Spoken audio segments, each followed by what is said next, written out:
का हो भाई लोग, कल्लू जी के फिर से भौकाल मच जाए।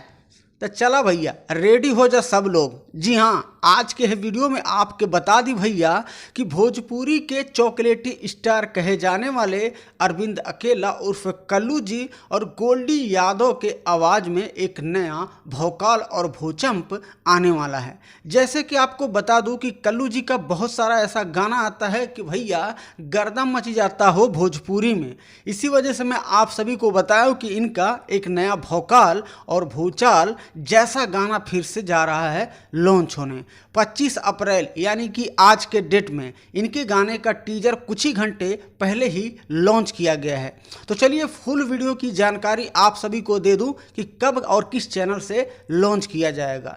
तो सबसे पहले स्क्रीन पे आप लोग पोस्टर देख लीजिए, जिस गाने का टाइटल होगा कमर गोल वाली चाहिए। और इस वीडियो में कल्लू जी के साथ में फैड करते नजर आने वाली हैं पूजा निषाद।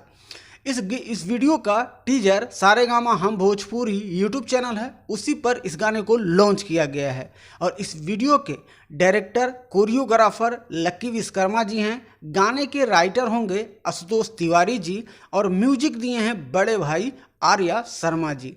तो भाई लोग फुल वीडियो जो है 26 अप्रैल यानी कि कल के डेट में सुबह 7 बजे सारेगामा हम भोजपुरी यूट्यूब चैनल से लॉन्च कर दिया जाएगा कमर गोल वाली चाहिए। तो आप लोग ऐसे ही बने रहिए और आपका छोटा भाई हर दिन आप सभी तक नए नए गानों का अपडेट पहुंचाने की कोशिश करता ही रहेगा।